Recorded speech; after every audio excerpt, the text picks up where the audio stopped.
I just had a guy in one of my mastermind groups say, "Yeah, I don't believe in SEO." I'm like, "Okay, well, I can tell you, I've got this year alone over 500,000 in assignment fees from SEO alone on one of my Carrot sites. So that's fine that you don't believe in it, but I can show you my HUDs if you want to see them, and I'll show you how much I love SEO.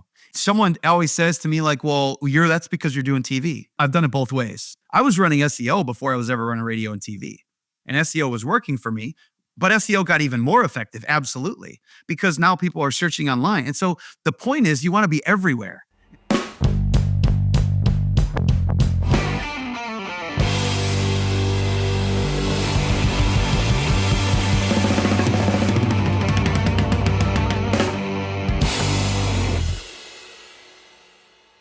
Hey friends, welcome back to the Evergreen Marketing Podcast by Carrot.com, where we help you build a business of freedom and impact, hopefully, by dialing in your online marketing.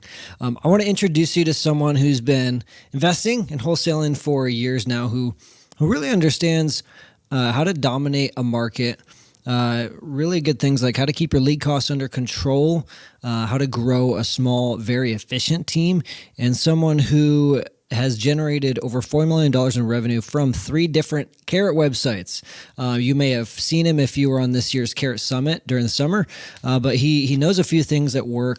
That's an understatement, but we're going to get to hear some of it. This conversation is going to be a lot of tactical marketing, but it's probably going to go all over, but I'm excited for it. So, Jeremy, welcome to the podcast for the first time, right? It is. Yeah. Thanks for having me. Yeah, absolutely, man. Thanks for hopping on. You know, we've gotten to talk a few times. You've been in the Carrot ecosystem for a long time now, and so I feel like we've known each other for a while. But yeah, first time on the podcast, so I'm excited to get to chat. Same here, man.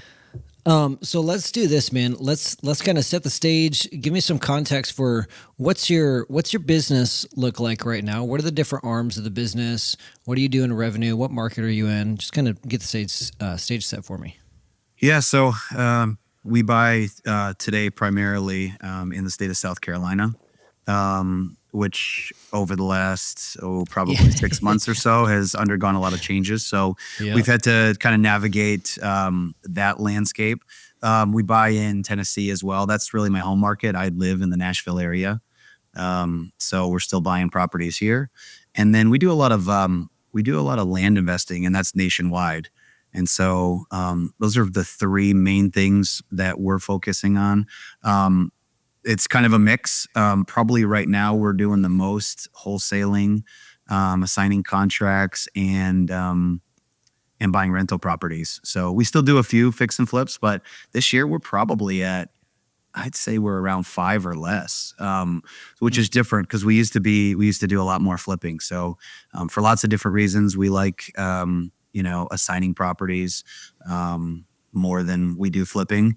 And we've just found that we're really, really good at finding deals, negotiating deals. And so, we've allowed other investors to kind of take on some of those trouble properties and whatnot. And we just like that model.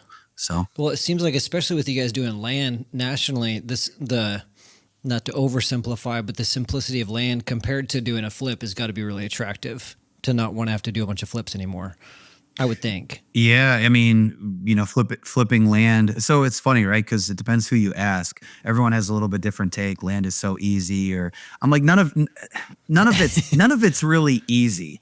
Like Right. There's components of it that are easy, and then once you get really good at something, then it becomes easy, right? But a lot of people are like, oh, I think I'm going to jump from houses to land because it'll be easier, or because someone sold me on it's easier to get properties, or I never have to go see them, and it's like.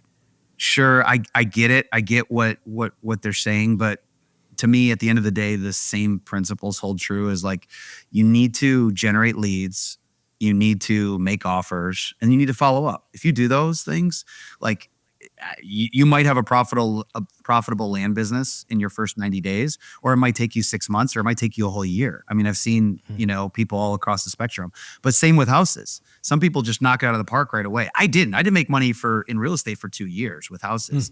But once I figured it out, then it was like, holy cow, this is getting easier. And then I saw other opportunities, which allowed me to then say, oh shoot, if I can do this with houses, maybe I can do it with land. But what really happened was land deals started coming my way, and I'm like, what do I do with this? And so at that point, I'm like, I can either let it go, or I can figure out, is there an opportunity to make money? And that's kind of what I did. But yeah, I mean, I love them both for different reasons, and neither one is really necessarily easy. But once you kind of figure out the lead gen piece, making offers and following up, then both of them get easy. So Yeah. Has the lead gen element been kind of the same, like the same fundamentals for, land versus houses, et cetera?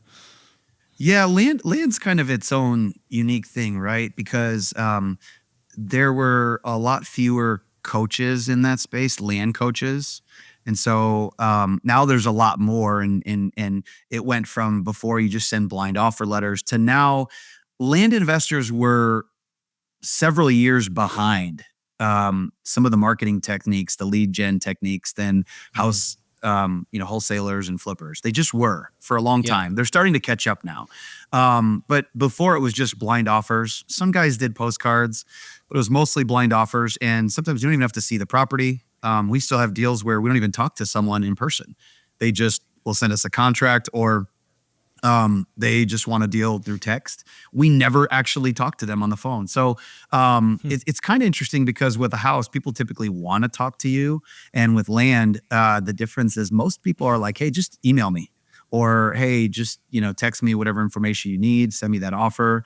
And so there's a lot of similarities. I think the lead gen side is starting to ramp up a lot more now on with land investors, because I think a lot of people have transitioned from houses to land. But it's still kind of interesting. And a lot of people are still doing blind offers and direct mail. And some of these other techniques that have worked with houses don't quite work as well. So we're seeing texting work, we're seeing cold calling, but some of the other things that have worked historically for houses, it's the jury's still out on that. So I think more than anything is just figuring out, okay, do you want to buy houses or land nationwide, or do you want to go really deep in a particular county or area? And I think that still holds true. I think the guys that are going to do really well they're going to be consistent. That's the biggest thing, is like, you got to be consistent. You got to get your message out the door, and you got to follow up. And so I think again, at the end of the day, there's no real secrets. There's just a lot of guys who get into this business, and whether it's houses or land, and they either think it's going to be easy, or, hey, I can just send out some letters and that's going to be it. But the reality for my team is I have a full-time land acquisitions manager, and he gets about 500 leads per month nationwide. That is very, very difficult. So that's a lot of leads to work. Crazy. So he has to work through that, and he has to figure out, okay, this is Arizona versus this is South Carolina, which is an attorney state. So I don't recommend that model for everybody. But what's interesting is, like, whatever your business is, like, this has worked for us, right? I'm buying in Pennsylvania. I've got stuff in Florida. I've got stuff in Alabama. We just decided, what's our buy box? So if we can make $20K profit on a land flip, then we'll buy it anywhere. But if we can't make that, and we dabbled with terms, a lot of guys are, buying properties really cheap and some of them on terms. That's just too much work. So we're like, no, we ain't doing that. So we've just settled into what our criteria is. And again, I feel like for houses or land, if you know what you're looking for, and you really try to hone in on it and be really good, from the lead gen side to the right type of houses that you can move, I think you'll do really well over time. So well, and as you get really hyper focused on what your buy box is, and your criteria is really clear, hopefully your lead gen should follow too. Like your messaging, your positioning, all your marketing gets way more refined, other than, hey, we buy land, Okay, so let's talk about marketing, some of the tactics.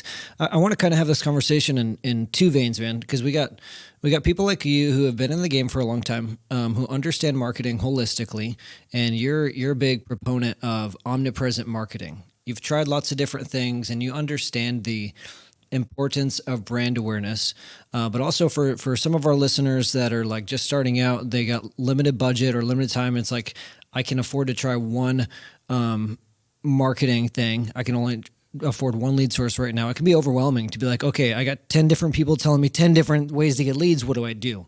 So let's do this. Maybe tell me kind of like, how do you kind of look at marketing holistically? Like, what are some of your guiding principles? And then maybe walk through like, what were some of the first ones you tried?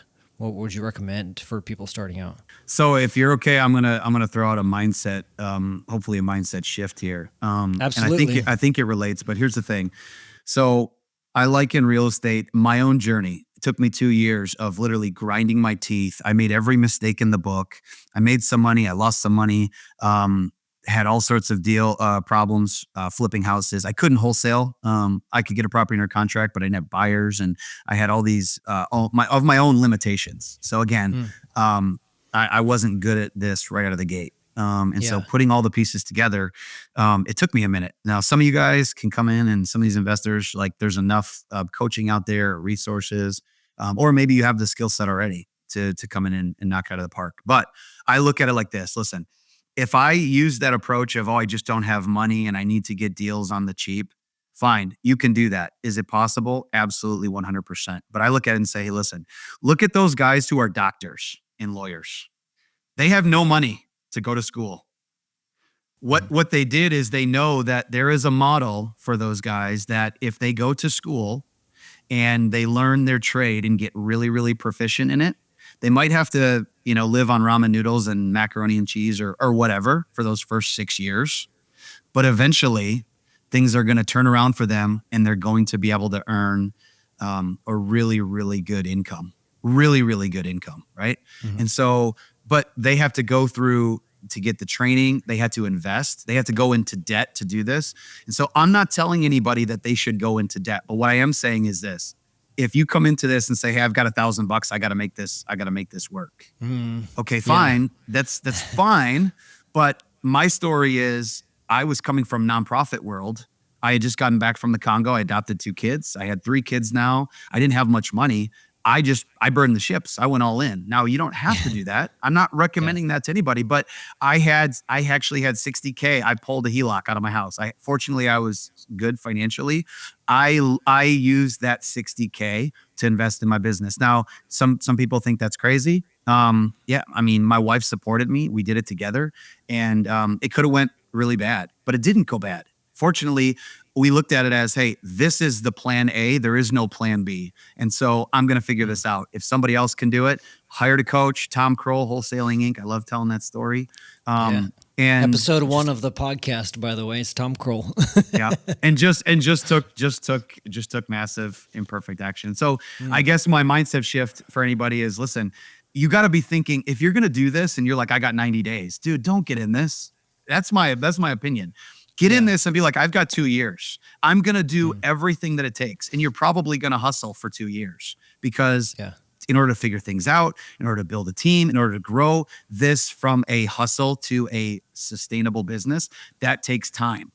And so I would just say, at least be in this for 2 years. And so you have to figure out how you're going to manage your money.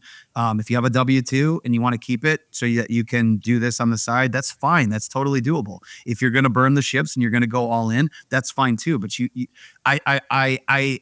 I struggle with that mindset of, hey, I've got 90 days to make this work. And it's like, that's really, really hard. That's a lot of pressure on yourself. That's a lot of pressure on your family.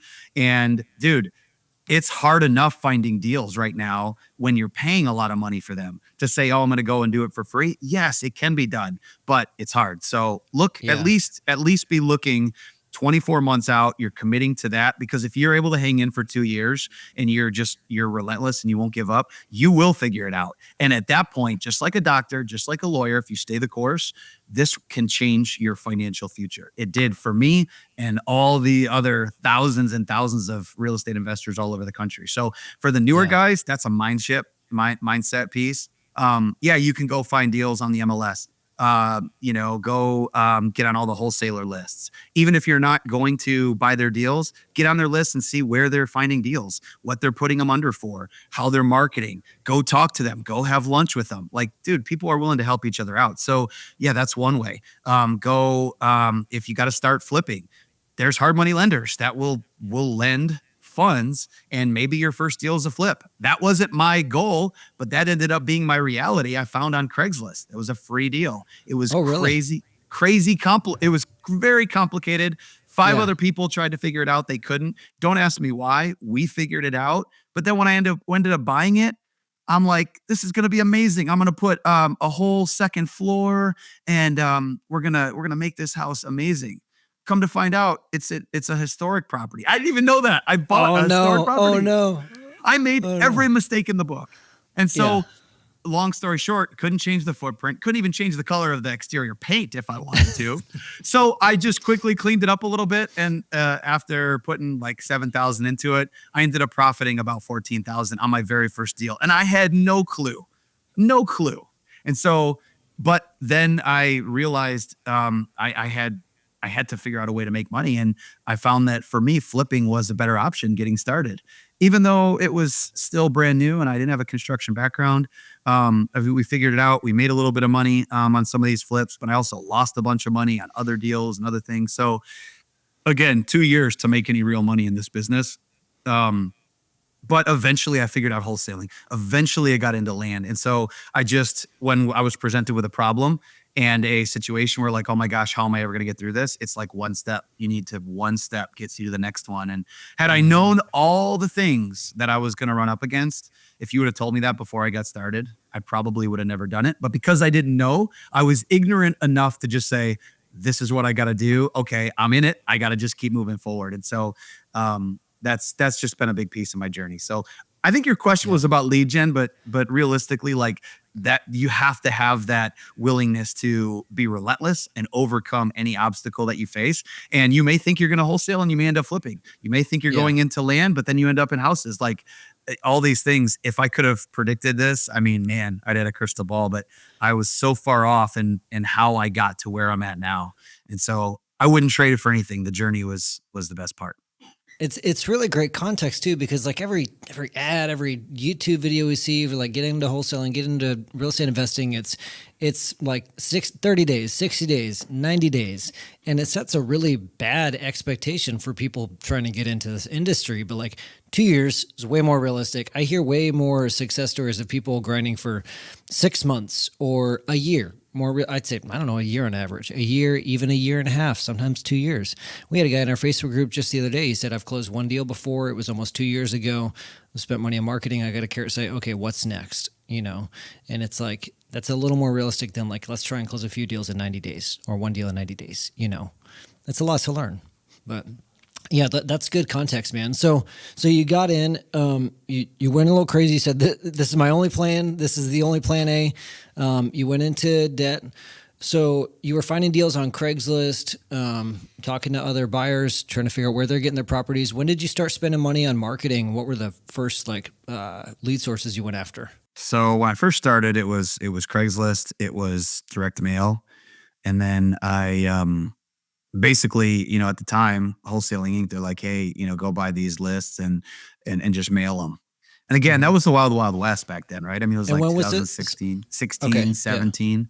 So, but now you've got a lot more people mailing those lists. And so we're very, very specific now with what we do. We do a lot more niche direct mail than we did before. But at the time, it was just that. And then I was debating on PPC versus SEO. And I went the SEO route, and I had 2 deals fall through, wholesale deals that should have been 60,000 total, 30 assignment fees each, and neither one could close. I had buyers, everything was squared away. They were just major title issues that could not be repaired. And so Really? the homeowners actually both of them lost the house. No. One was to a tax auction. I forget what the other one was, but it was a really screwy situation. And so during that time, I literally went and committed to $2,500 a month on SEO spend. And that put me in a real bind because those 2 deals didn't close. And now I was committing to that spend, and it didn't pan out for me. And so that was really scary. And so now I'm like, holy cow, like what am I going to tell my wife? Like, I don't recommend this to anybody, but it took me 4 months to tell my wife that I had done this. And she's like, well, what do you mean? I'm like, yeah, I know. The hair on my arms is standing up when you say that. I'm like, oh, my wife.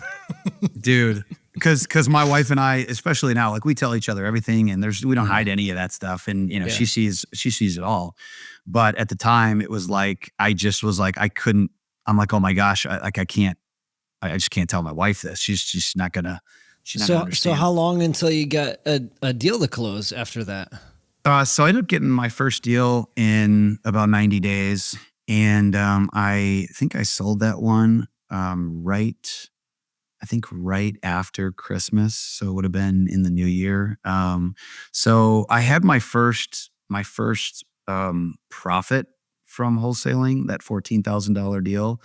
I started in June part time, and then really really dove in and got my first deal probably 120 days in.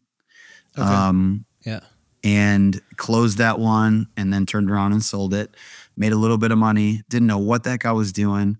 And then found another deal and realized, oh, shoot, I paid too much to wholesale it. So I'm going to have to just close and flip it. So that's Right. kind of that was my MO starting out. Like, right. I just Yeah. didn't know. And So so, yep. I want, sorry to cut you off. I want to take a step back real quick because you did something very different than most investors. So you were up between PPC and SEO.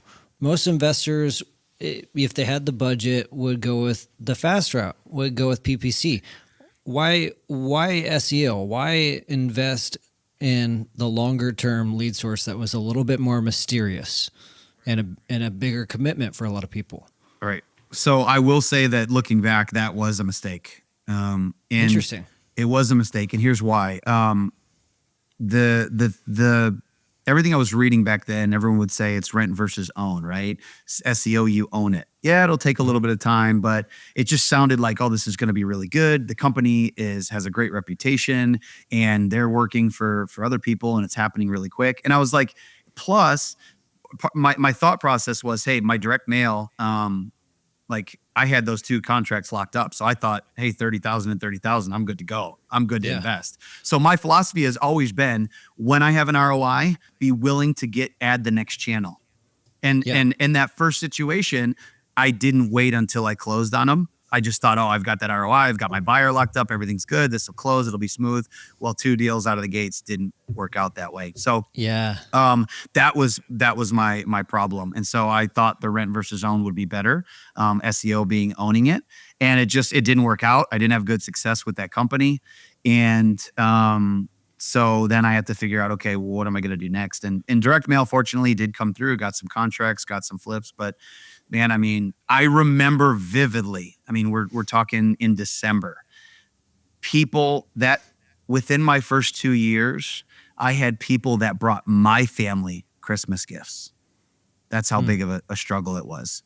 And so I didn't ask for it. People, obviously could tell, but so that's why, like, I'm always cautious. You should never glorify the whole burn the ships thing, because for some people that's right. And for me, it was right, because that's just, I'm all or nothing type of guy.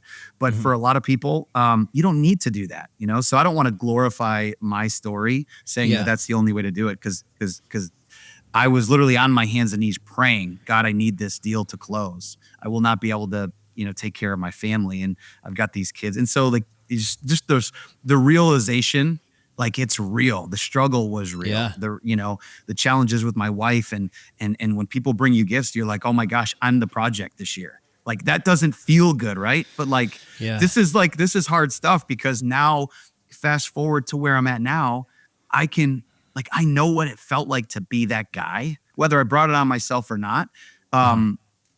Like, it gives me appreciation for being desperate and dependent. And so now, Yeah. real estate, this business has allowed me to go back and give to other people, to give back to other people, to help other families, and to give to the causes and things that I want. So again, I know it's kind of a weird, rabbit hole we've gone down, but this has been so life-giving to me. But at the end of the day, like, the fundamentals are still the fundamentals.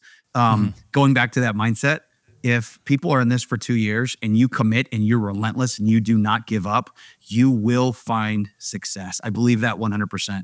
Even if you go through all the struggles, you make all the mistake, you spend, for me, I spent $25,000, $27,000 on SEO that did not work. I've bought historic properties that I shouldn't have bought, had no idea, had no business being involved in, still figured it out. It's like, you can't let the setbacks bring you down. They need to propel you forward. Hey, holy crap, I just went through the worst flip in history. I have no idea what I'm doing. I still made a little bit of money. I took that as like, holy cow, I could probably do this if I could work through that. So once you get through that, you start learning and start having success with your, and again, for me, it's lead gen is everything. Once you have success with that, now you start making those offers. Now you start learning how to talk to people. Now you start learning how the mechanics of this business really work. And then boom, all of a sudden, like it just starts working.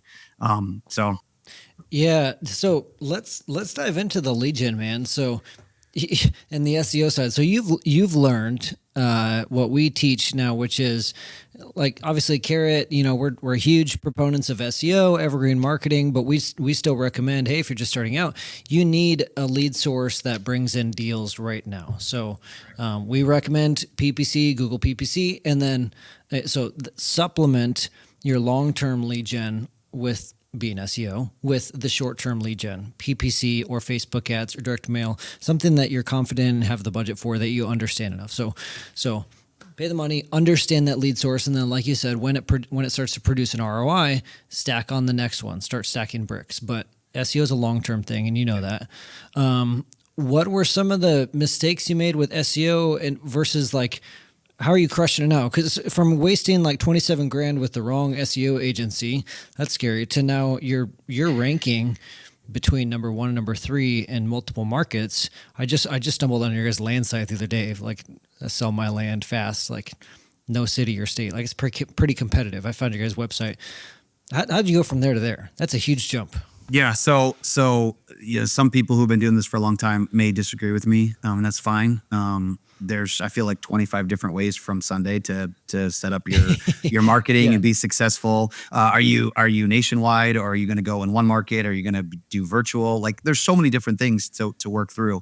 But once you know, and know what works for you, for me, I have a framework. And if I'm working with newer investors, or if somebody reaches out to me and says, hey, what marketing channels should I go with?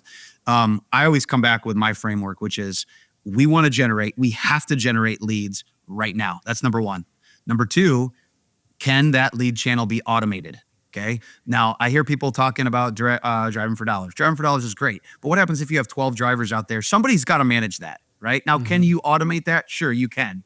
I don't want to have 1 million people to manage, because now that's a whole nother layer. So for me, when I'm talking automation, I'm talking, with my direct mail, hey, we upload a list, boom, it automatically, we're able to set up a campaign. It automatically, that list goes to a campaign. I don't have to touch my campaign. So literally I schedule my direct mail a year in advance and I don't touch it. And some people are like, dude, that's crazy. It doesn't make any sense. You're missing out. A year in advance. Wow. Yes. So that's number 2. It can be automated. Like TV, that can be automated. PPC, that can be automated. Number 3, and this is huge. If you want to build a business, I mean, think about all the brands that you know. You're a lot of times we're buying things because we know that brand. We recognize that name. There's trust, there's credibility, right? So to me, it has to build credibility and brand over the long term. And if we're really building a business, if you're just a wholesaling operation and you're the owner and you're doing everything, you don't have a business to sell, right? You're done. Like no one's going to buy that business. But if you actually have a brand and you're in a particular market or multiple markets and you have systems and a team and all of that, you could actually sell your business. In fact, I've had somebody come to me and say, hey, if you ever decide to sell, I want to buy your business. To me, it's really important. So I'm looking for those 3 things. It's got to generate now. It's got to be able to be automated. And then it was going to build credibility and brand over the long term. So that's kind of where I look at a couple of different marketing channels. To me, the ultimate 3, the 3-legged stool, is direct mail, very niche lists. I'm a huge proponent of inherited leads, or I call them estate leads, because they can be pre-probate, probate, inheritance. The Where are you getting your lists? Was it PropStream you had mentioned? Nope. I can't remember last time we No, talked. paid lists. So, I mean, we get all of our stuff from various sources. I mean, I don't want to say anything good or bad about anybody. So I would say if somebody wants to know, reach out to me directly and I'll tell you where I Yeah, get my list from. for I'm not sure. afraid to share. I just, Yeah. I've tried a lot of different providers and I have had a lot of success the last 18 months. We've absolutely crushed it with inherited, probate, pre foreclosures. And it's one provider that has been really, really, I mean, the data has been outstanding. And so, those lists haven't been incredible. And so if someone's starting out with a limited budget, I mean, you can get 300 to 500 mail pieces out per week. And dude, you get one inherited deal. We're averaging over 40,000 per assignment on our inherited or our estate deals this year, Sheesh. Yeah. crushing it on It's those. wild. And so those have done really, really well for us. The second leg is TV. And, that's not going to be for people that are on a super limited budget, but, different markets, different budgets. You could be at 5,000 a month all the way up to, you could be 25, 28,000 a month, depending on your market.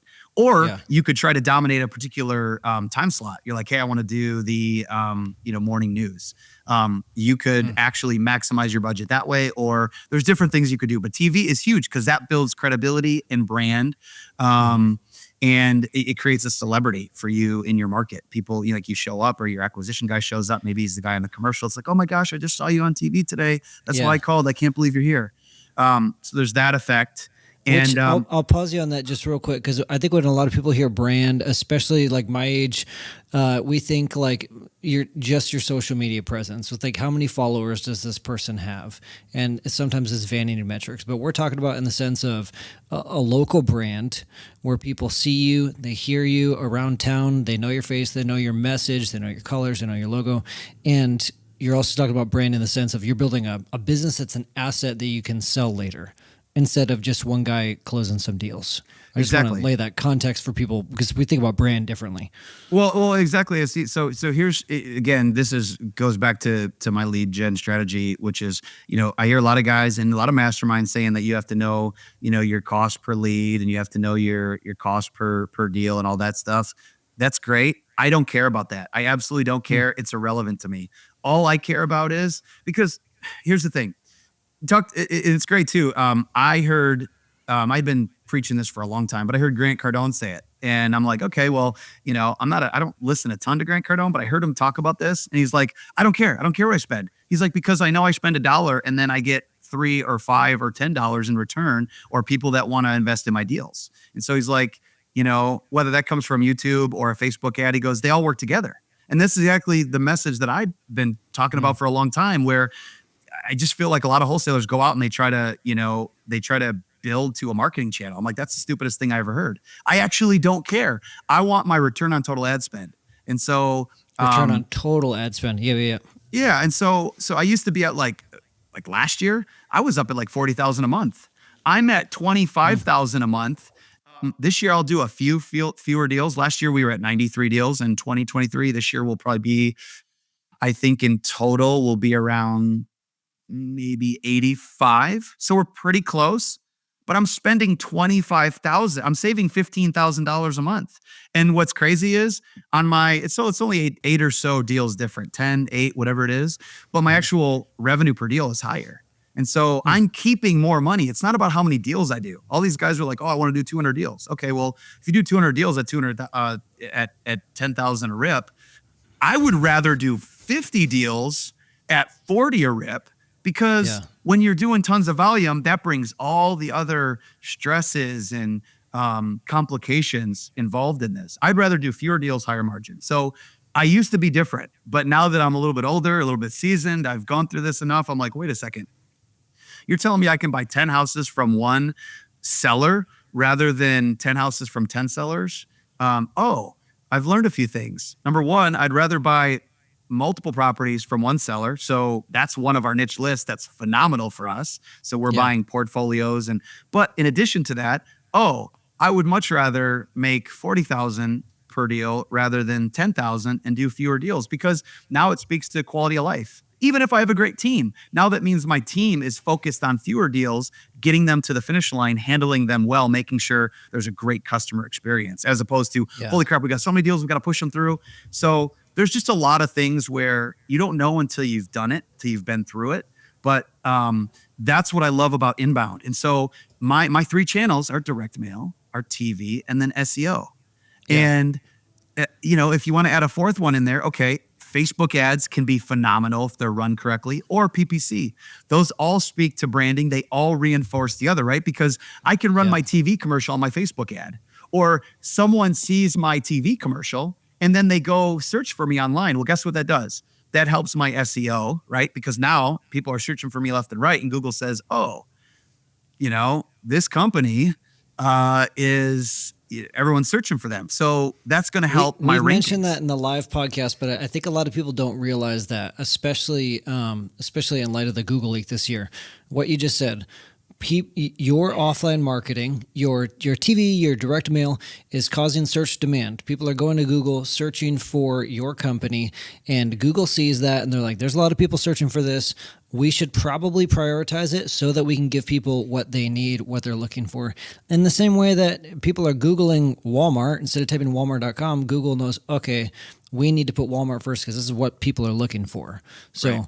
All those offline, that's really helping your rankings go up. It is helping your rankings, but here's the thing. This is where everyone's like, oh, SEO. I just had a guy in one of my mastermind groups say, yeah, I don't believe in SEO. I'm like, okay, well, I can tell you I've got this year alone over 500,000 in assignment fees from SEO alone on one of my Carrot sites.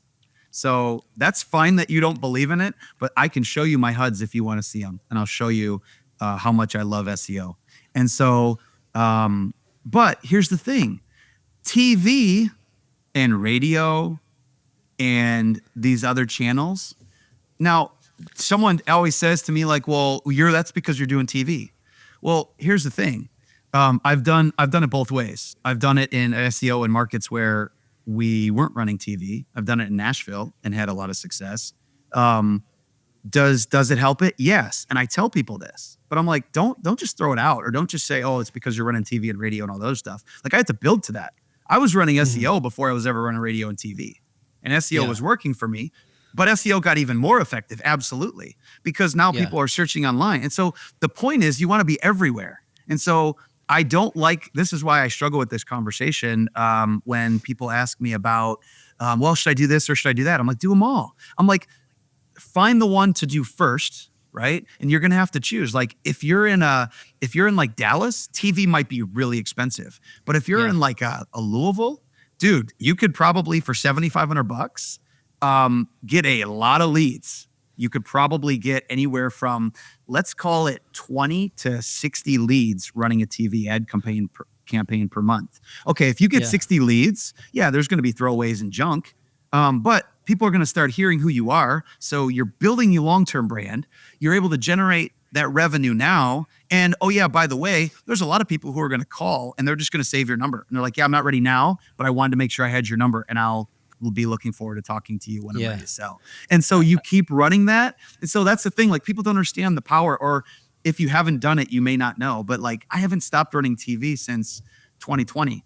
I'm running the same radio ad that I was running in 2020. I started radio, and like, I haven't changed it. I haven't changed it once. I haven't touched it. Re-recorded it. Wow. And I just looked at my numbers a couple days ago. This month we've received 38 phone calls from radio. Okay. Wow. Well, so again, like, there maybe is an order. And if I had to pick an order, I probably would take those niche lists and do direct mail, and that's lowest cost. And I can, hopefully pick up a inherited property or probate property for sure. I would probably do either TV or PPC next, depending on my market. I hear people talk about PPL. Yeah, PPL is fine. Again, depends on your market. But the thing is, when you do PPL, if you really want to get into it, PPL ends up competing against yourself. So if you're building your SEO and you're not quite there, then do the PPL. But I've done a test for 6 months, and I tried 3 different companies. 75% of the PPL leads we also received form fills or calls from on our SEO site. So Interesting. It's so again, it depends, but I'm also spending a lot on SEO. I wanted to do a test. I wanted to see. So again, that doesn't mean that's going to be someone else's experience. All of these things are going to be market dependent. What changed in SEO? Was it just a matter of like you hired a bad agency and then you started doing SEO, or you hired someone else and then rankings went up? So yeah, I've worked with probably 6 SEO companies from $500 a month to $3,500 a month. Okay. And the company that I'm working with right now, the guy is an investor. He takes on 1 client per month, and he basically is an investor, and he just got really good at this and said, "Hey, I just want a few clients."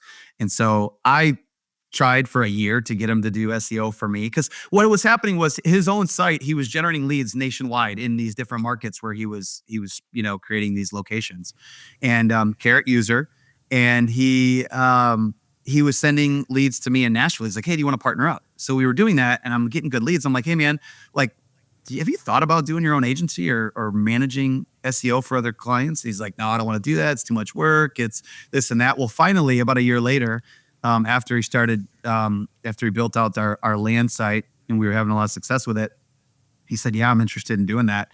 And so I've been helping him to get clients. And he's been managing my sites now for, I don't know, a couple of years. But like I've had months at peak times that my house site will generate over 90 leads. And people are like, "I don't believe it. It's not true." I'll show you. Look at my Carrot data. And you have access to my back end, so you can see. Most months, seen it. Yeah, it's legit.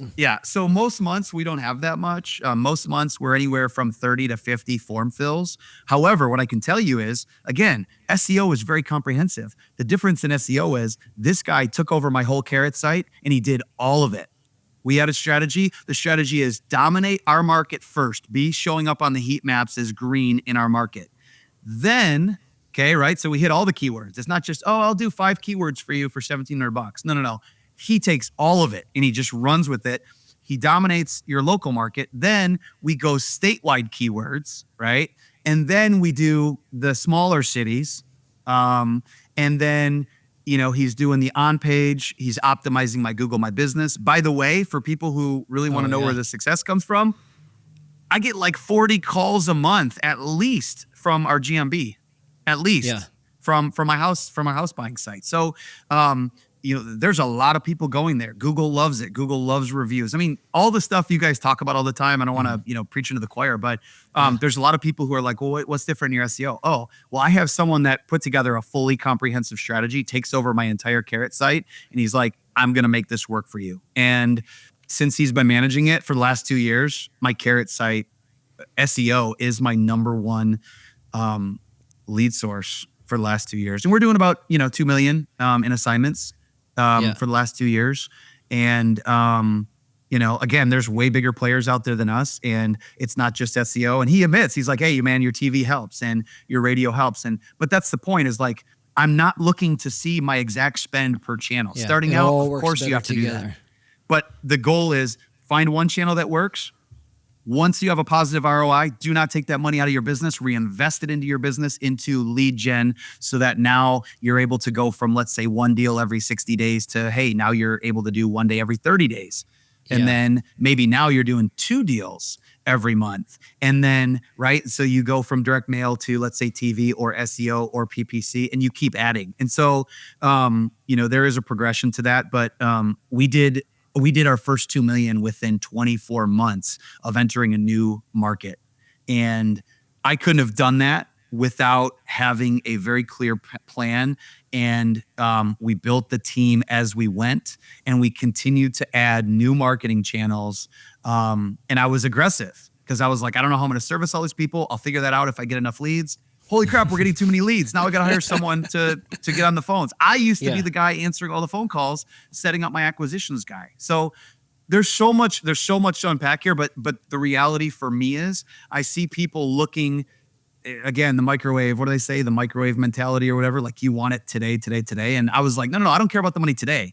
I want to make sure that I have the money tomorrow and I have the brand, so that if anybody thinks about selling their house in my market, they're thinking of my company. right? And so Mhm. that's what I've set out to do all along. And you don't always get that when you're getting deals from PPL or from Driving for Dollars or and so I like the cross marketing, the lead gen efficiencies or scales, Mhm. economies of scale that happen because I can take my TV commercial, I can run that ad on Facebook, and now people are seeing my commercial on Facebook Yeah. and responding to that. So, man, I could talk for days about this, but I feel like anyone can do this, but you have to have a plan and you have to really test it out because there's going to be some things you're going to do. Like we tried cold calling and we had mild success with it, but I'm like, there's too much hassle. It's a pain in the butt. We don't want to do that. We tried texting. I was like, holy crap, I definitely don't want to do that. So, Yeah. but again, like, I'm not saying that my way is the right way, but my philosophy, my framework is we want it to be automated, or we want it to be inbound. I don't want Well, to have it's a million people managing right. You that I have want to people manage. coming to you, and clearly you're getting really motivated leads. Like these are big deals. They're just bigger, juicier deals. I like the context you gave on comprehensive SEO. SEO, you can dabble in SEO, but you're going to get results when you go all in. If you're in a smaller non market that's not as competitive, or you're in a rural area, or you're only looking for a few leads, like you can, put in less effort into SEO and you can get results. But like you're saying, if you want to really dominate a market, you need to either dive all in yourself, learn the ins and outs like the guy you hired, or hire someone who does take a comprehensive approach. So I don't know, for people listening, you can go to we do have people that can do what Jeremy's talking about. Go to marketplace.care.com. We got people that do that, or connect with Jeremy. But yeah, so if you really want to dominate a market for SEO, you need to take a comprehensive approach. You need to have the right content, go after the right keywords, be building backlinks, pay attention to your Google business profile, all the things that we talk about. But yeah, you need to take it seriously. Well, the other thing too. This is what I really like. So again, not telling people what they should do. I can just speak from my own experience. Where I know some guys that are like, yeah, I'm gonna dabble in a couple different markets, or I'm gonna buy houses in Kansas City and in Tampa, Florida, right? Which is fine. That works for you. That's great. My only bone of contention with that is if you do lead gen the right way and you go after, let's just say Tampa, okay? Sure, it's competitive, but competition is good because the deals will move. There's a lot of buyers. There's a lot of demand in that market. But let's just say you hit that and you start adding different layers of marketing, right? That Mhm. generate more leads. Well, eventually what's going to happen is when you hit the TV and the radio, now you might start going out 2 and 3 hours outside of, let's say, Tampa, or your main market. And so now all of a sudden, by default, you either can choose to let those leads go, you could handle them virtually, or you get boots on the ground in those particular areas. And your business is going to grow organically. There's no additional spend for that marketing. But what happens is, like, in my market, we by default we were too many good deals that we were letting go. We're like, we got to get someone on the ground there. So now we run the same marketing. There's no difference in spend, but our TV ads, our radio, that's now hitting like a 3-hour radius, if not more. So we're buying in North Carolina, we're buying in South Carolina, Mm. and it's working to our benefit. And so now all of a sudden, when you're working in the same state, you don't have to go find new attorneys and new title companies and all that. Like, Right. you're working, your economies of scale are there, and you're able to grow with your existing team, as opposed to you go to another state. Now it's like there's different laws, there's different Totally attorneys, new. maybe different contracts. Can it be done? Absolutely. Can people, and do they make a ton of money? Absolutely.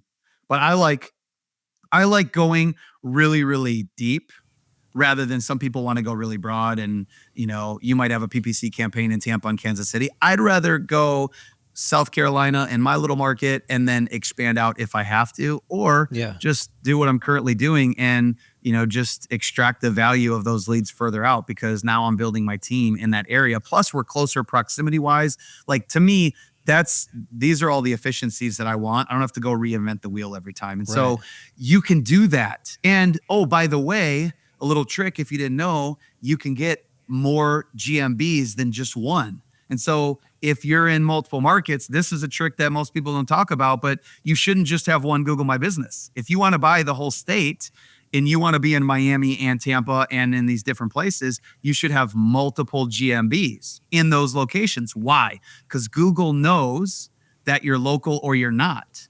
And so if I'm in Tampa and I don't have a GMB in Miami, I'm probably not going to rank well. But if I have a GMB for my company, right, a Google My Business profile in Miami, now all of a sudden Google's going to say, hey, this company is local. There's ways around that. Your SEO guys know how to do that.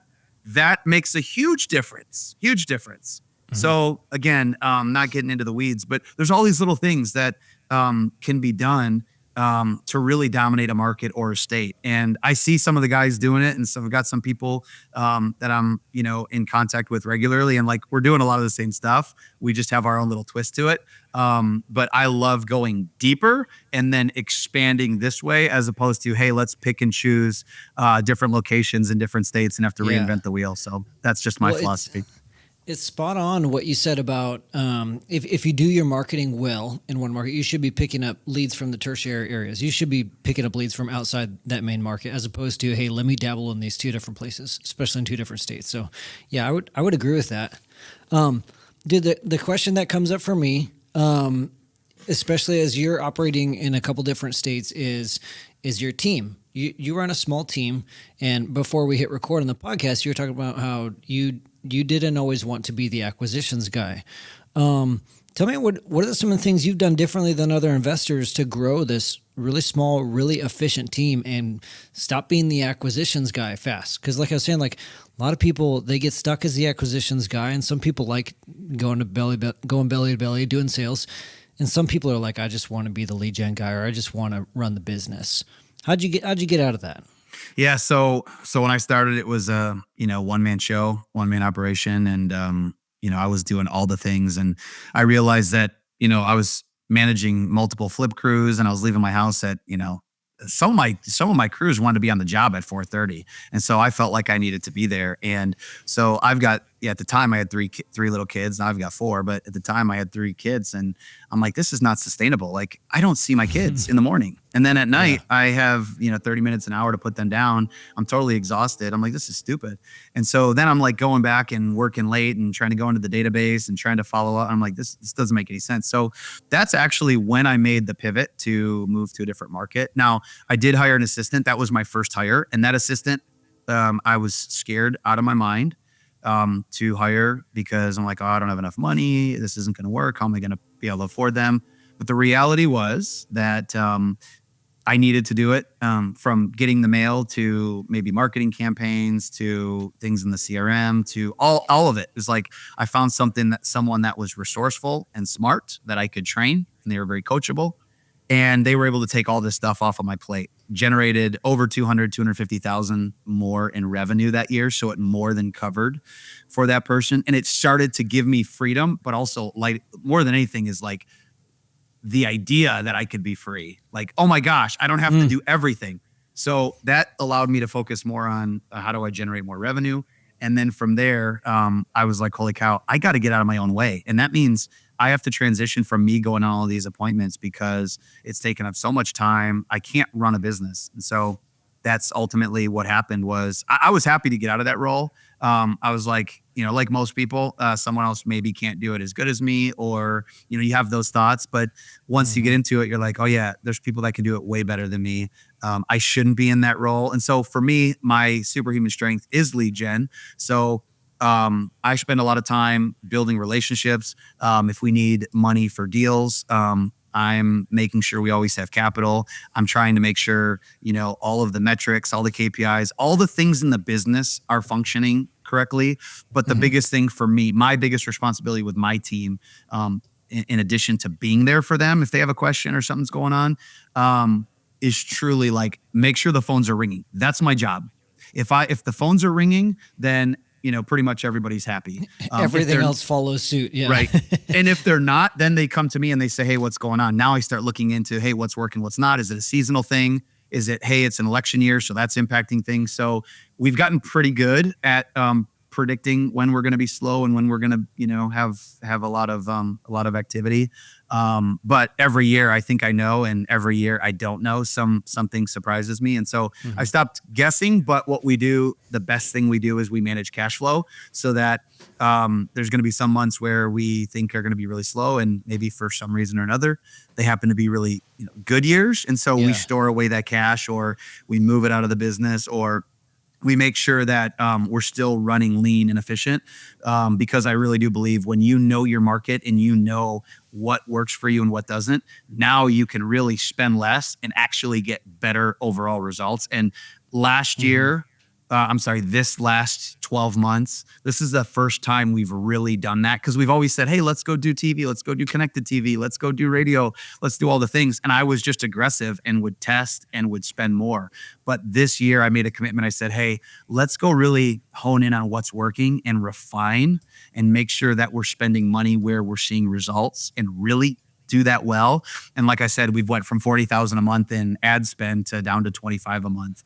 And, and we're doing really, really well. And so again, to me, it's not what the number of deals or your gross profit, it's your net. It's what do you actually take away from the business? And so, it makes a difference. And as you get further along, as people have more experience and you're more years doing this, and maybe you have a better team, or you've got accountants, or you've got people helping you through that, you start to uncover these things. But for me, I still manage, I still work with my team on KPIs. I manage cash because I want to know what deals do we have. I want to see that number because I'm looking 6 months out, and I want to make sure that I have enough money in my business to fund the next 6 months if I have no deals. And so you're not going to be there on day one, but these are things that you should be working toward. All investors should be working toward, because we're not doing this for the grind. We're doing this for the lifestyle. We're doing this for the freedom. We're doing this for the change that we can have in our financial future and our family. So anyways, I'm on my soapbox. No, you're good, man. You're good. I know you and I could talk all day, but I want to make sure we touch on a couple things before we close it up. Give me your team structure right now. Like what are the hires you have right now? And then I'm curious, where'd you find them? And then we'll kind of wrap it up by talking about, Carrot and what's working on Carrot sites. Yeah. I've got 2 people that are on the phones exclusively, so they're handling inbound calls all the time. And are they stateside and following up? Yep, they're actually here. They're remote. They're in Tennessee, but they're remote. And then I've got a personal assistant who lives right behind me. I could throw a football and hit her house. And that's really great because she's also a notary, and there's just a lot of synergies there. So I don't have to a lot of times leave my house or go to the bank or go, all the things. That assistant is huge. So we've got a transaction coordinator who handles everything. Once the contract goes out, she'll send out the contract, or if it's signed in person, then she'll make sure that everything is where it needs to be, organized in Drive, whatever, goes to the attorneys. And then we've got a deal board where that deal board shows where we're at every step of the way. We don't use our CRM for that. We like to use Excel just because we feel like there's more flexibility in that. So we've got all the deals, where we're at in the process. Do we have pictures? Is this getting blasted? Is this, are we buying it? Is it rental? Whatever. So we track all of that, and she's responsible to get that through to closing. I've got a land acquisition manager. That's all he does. And then I've got 2 acquisition managers for our house business. And then actually this year we hired someone who, this guy had been calling me for a year, trying to bring us deals, trying to follow up on stuff. And finally I said, hey, listen, man, you've been following up for a year. And I said, I've never seen anybody follow up like you. He wanted a job. And I'm like, no, man. I just wouldn't give him any hint at that. He's from the Philippines. He speaks really, really good English. He used to work for another investor before us for several years. So he knows exactly what he needs to do. So I said, listen, man, prove to me, like, what can you do? Like, what can you do to prove to me? And so he followed up with me for a full year. And I finally said, listen, what do you need? He goes, all I need are the lists and Skype. And he goes, I have my Skype account. Will you just credit, whatever that amount is? So literally, I've given him nothing. I just said, hey, here's the lists. And got it from our list provider, already delivered, skip traced. And so he's attacking pre-foreclosures and sellers that have multiple properties. Those are the only 2 lists. It's been incredible. And I've not had to be very hands-on. it's been really interesting. So, but yeah, so that's One our year. team. That's some follow up, man. 1 year, and he's been really effective, and so yeah, That's cool. that's our, I think that's everybody on our team. We have an agent that if we ever need some additional comps or whatever, Yeah. or if we were going to list properties, because we do try to monetize some of these properties where hey, just cash offer just doesn't make sense, it's in perfect condition, but we've built that rapport, so then we'll hand it off to that agent. So For sure. not an employee of ours, but definitely works closely with us. So Part of the team. Yeah. but yeah, definitely. What's if you had like one thing that helps you hire well, like one qualifier, one principle that you hire by, what would it be? It Ooh. seems like you've got a better than average team around you. People that you trust, people that like working for you. Okay, so there's a couple things, and depends on position, but so number one, I do overpay. I pay more than any other investor that I know, and the reason I do that, I just made a personal decision that if I'm a revolving door, if my company is a revolving door, I have to invest in people constantly, and that's going to suck the life out of me. So I would rather have our team doing really well, not even thinking about going somewhere else or try to go out and do it on their own and have to deal with all the headaches of being a business owner. I would rather say, hey, listen, I'm going to present you something that's so good that you're not going to get anywhere else. So I don't want you to leave. I want you to stay here. And if we need to put you in a different position, or you want to move from houses to land, or we have to figure something else out, I'm willing to do that. So Nice. that's been really helpful. So that's one huge thing. The second thing is for my acquisitions teams. Again, it's just we made the decision to go belly to belly, and that's how we do this. I chose acquisition guys that have construction experience, so they know the costs inside and out. So there's no BSing them. We are not in the business of putting properties under contract and not closing on them. Did you choose construction over sales experience, or Oh you yeah, looking I for don't care. both? Well, I was looking for both, but so we actually got lucky. I didn't learn this till after the fact. I learned about culture index and someone who needs to win and be competitive. But yeah, I mean, our sales guys, they have construction experience. I don't care if they have sales experience, but they have to want to win, right? And so that you can actually test for, and if they have that, it's a huge indicator that they'll be successful. And so Okay, that's good. So for us personally, like, I love that construction experience, because when we put a property under contract, either we're buying it or somebody else is buying it. But I heard recently that up to 60% of all contracts, I don't know if this is true, do not close. And if that's actually true, that's disgraceful. I hope it's not. I heard a similar hope statistic. it's not. I hope it's not.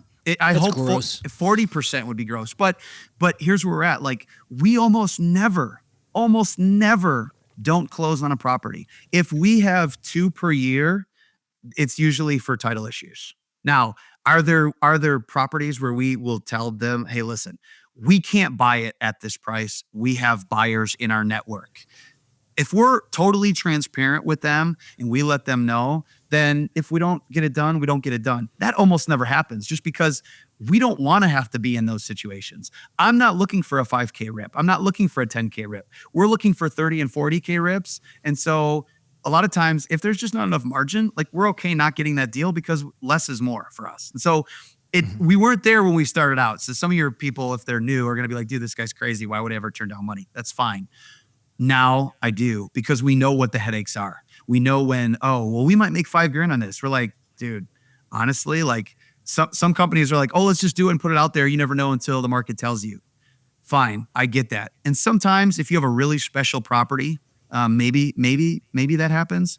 But that's really not how we're operating. Like, for us, like, this is a business, and our reputation is everything, right? And so our Google reviews are important. And if we can't close a deal, or we're going and putting properties under contract and not closing or disappearing, and all of a sudden that affects us, well, that now affects SEO. That now affects our perception in the market. And so everything affects everything else. And so we try to be very conservative. So going back to your hiring question, I want guys that have construction experience, so that we are conservative, so that we're putting properties under contract that are in fact deals. So that's the piece. And then the third one, and again, that was for our acquisition managers. This is across the board. I want people that are curious. and have the ability to make decisions. Because you might have someone that like they just can't make a decision, or they've never been in that type of role before, and so they have to come to you for everything. I need people who are like, hey, listen, I'm not sure I'm going to figure this out, but I'll go fix it. That's Yeah. the person I want. Or hey, like I don't have to go and tell them to go read this book or go read this thing about assigning contracts or lead gen. They start asking me questions. I'm an open door. I'm like, listen, you guys want to know something? You call me, you send me a text. If I can't get to you right now, when I have time, when I, it'll be probably that day more than likely, or within 24 hours, I'll hop on a phone call and let's talk through it. Or send you an article or whatever it is. And so That's great. I want people that are hungry to learn, because if my guys are on the phone and they've never actually been out to an appointment, they have to understand what that process looks like. And so like Yeah. we have a lot of those conversations with our team of like, hey, don't do this, don't do that. And they don't understand why. It doesn't make sense. But once they understand, and so sometimes that happens from their natural curiosity, they just call that acquisition manager directly, like, hey, I got a call from this seller. This doesn't really make any sense. Why would we do that? Oh, in this situation, here's what we do. Okay, great. Now they're learning and they're doing it on the fly, and going forward, they're able to work through those difficult situations. Or, hey, Jeremy, what like, I don't understand. What is probate? What does that mean? What happens? So we go through it. We go through it multiple times. Now they understand that process. And when they look at our deal board or our house is sold for that year, they're like, holy crap. Like we did that many that were inherited or, estate type leads. And I'm like, yeah. And I'm like, look at all these properties where we had to come through. Maybe we had them under contract for 6 months or 12 months, and we had to adapt. We had to figure out a solution. And so this is what I'm trying to bring into our culture with our team is natural curiosity. The guys that go and solve the biggest problems make the most money. Go solve a big problem. Go figure it out. If you don't know, ask. I'm not going to turn you over. I'm not going to say, hey, go watch this video. I might say watch this video, but then come talk to me. What questions do you have? Or, what do you need to know? Or what, so I think that curiosity is a huge piece. And so I want people that want to win. I want people that want to go embrace the problems and get excited by the obstacles, and they're curious about how to, solve those issues, because you're going to build a really great culture. Like that's what you want. Or at least that's what I want. It's proven really good for us. Yeah, that natural curiosity one is huge, man. And I'm not a hiring expert or human psychology expert. I'm very far from either of those. But I've noticed from my little worldview that it's hard to motivate someone to be more curious, or to train someone to be more curious, or to get someone to care about something more. They just got to be more curious, inquisitive, and interested in the thing that you're doing. To succeed, I feel like. Yep. So Agreed. That's good. Those are gold nuggets, man. Let's do this before we wrap up. Obviously, you're a big fan of Carrot. You've generated a lot of revenue with your Carrot sites. For some people that either don't have a Carrot website yet or are thinking about getting Carrot, they're not clear on like, okay, why Carrot versus something else? What's the benefit? What's the convert like? Like just why Carrot? So for you, why Carrot versus another platform? Like you have the budget, you could build custom websites. Why not? Right. So I love the out of the box solution from Carrot. I've had Carrot, my first Carrot site in 2016, early on. And I see people commenting online, saying, oh, this doesn't work and that doesn't work. And, oh, you got to build your own site. And I'm like, listen, I have not gone that direction. I will not go that direction for the foreseeable future. What I love about Carrot is I have the ability to customize, but more importantly, my SEO guy, he can go and take over my entire site and make whatever customizations he wants to optimize for SEO, and I don't have to do anything. I can put in my colors. I can, now you guys have all these additional bells and whistles that I really haven't gotten into. I used to dive into all of that back a long time ago. But you don't need that. There's people out there who could do that. You guys have services for that. I can create a unique enough website where, again, I hear people talking about, oh, your website looks like every other website. It doesn't matter. What matters is what marketing, what ad spend are you using to drive them to your site? I can have 10 different Carrot sites in my market. And by the way, I probably do. I probably have 20. It doesn't matter. The one that's going to be most successful, the business that's going to make the most revenue, is the one that is driving traffic to their Carrot site. There might be 10 other sites in your market, but if nobody's getting there, you can't say, oh, Carrot doesn't work. Carrot is not intended, in my opinion, anyways, to be just a standalone, set it and forget it. If you build it, they will come. Field the dreams model. It's not. It's, hey, we're going to give you something that is going to be, in my opinion, I love saying this, it's the hub. It's the hub of my business. I can send people from my TV, my radio. Like if they're searching for me, my company, they go to my site. That's the hub. My goal is to drive people to one location that are searching for us. They have to have eyes on our company first. When they do, then they come to my site. Anyone else can do the same thing in my market or anywhere else in the United States. But my site does really well because we focus on it. We've got someone on the back end who is optimizing it. We've got all the different ad spend that we have that's driving people to it, and we're converting. And so yeah, what gives you confidence that it converts? Because we have people that call the phone number. That phone number is only on that Carrot site. So people are calling that phone number.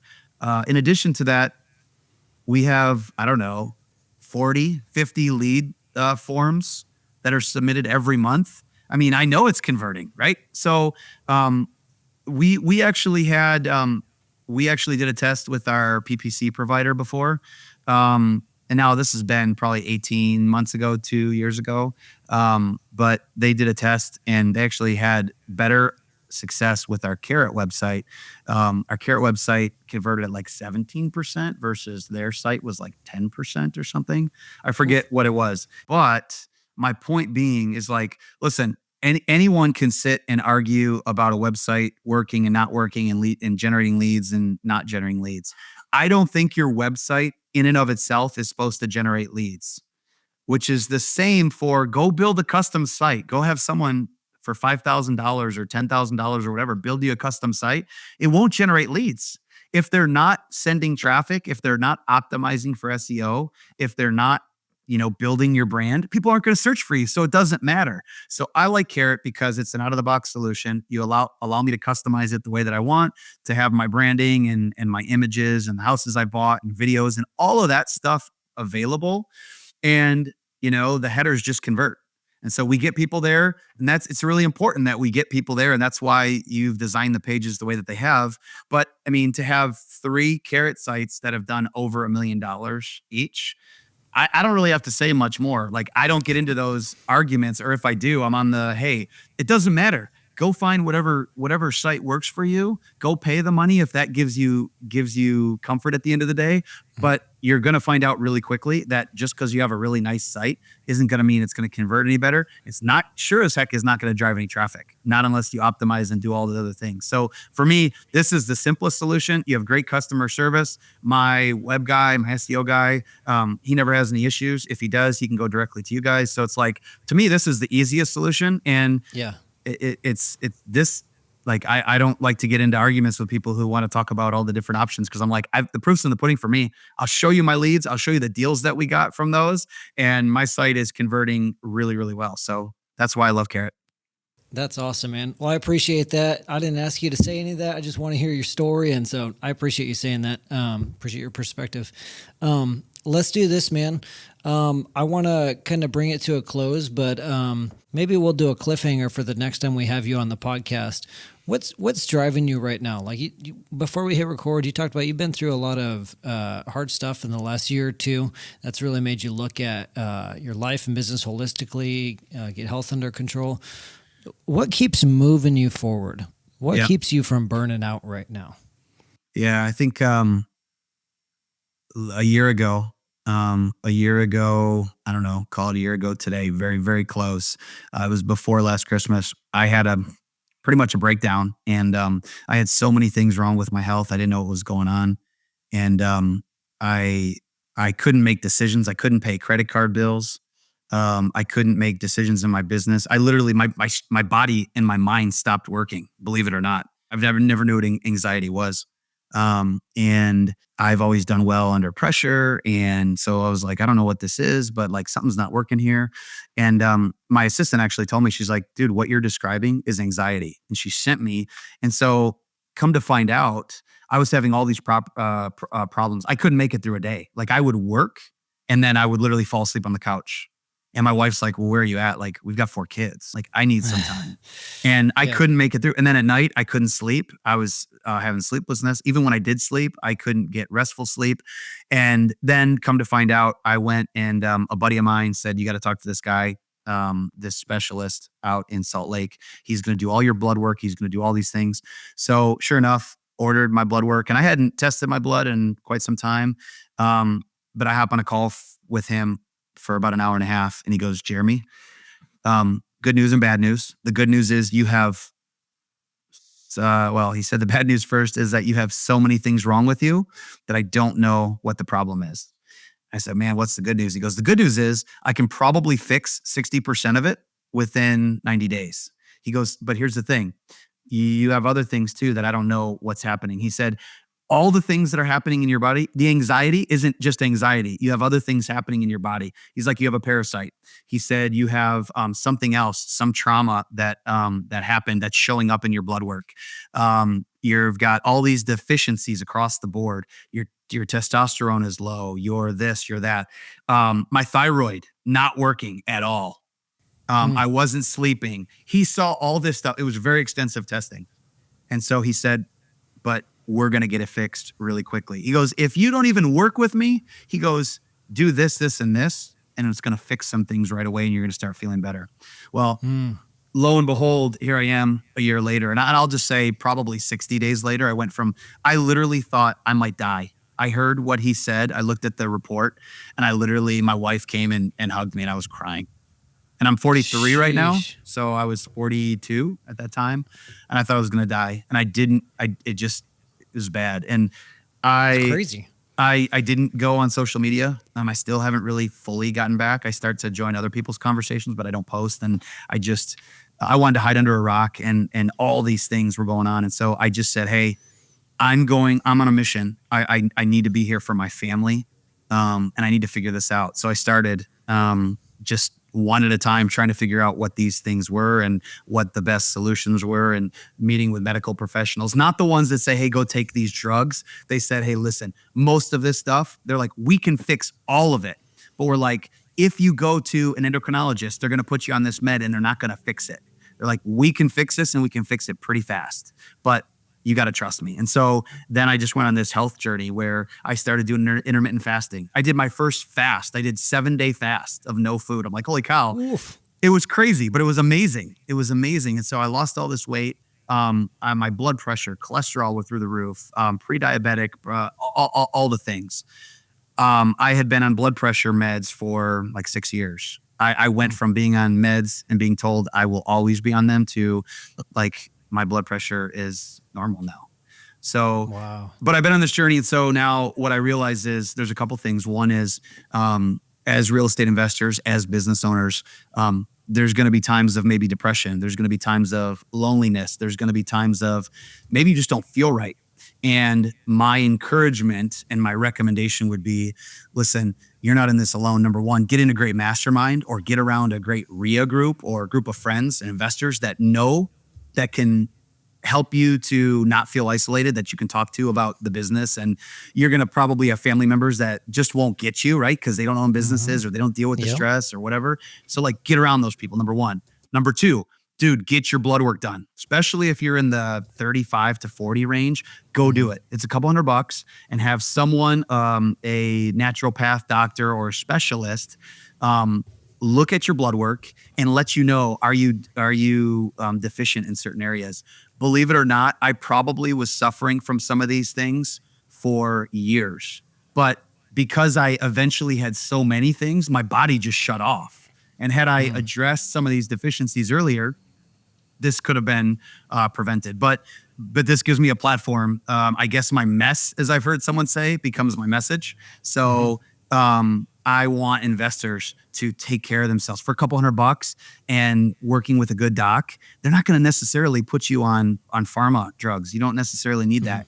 They might just put you on a supplement that you go from not being able to stay awake to, hey, you didn't know your thyroid wasn't working, to a supplement that now allows you a pill that you can function throughout the day. You can feel like a normal human being again. And so all of my numbers started going up.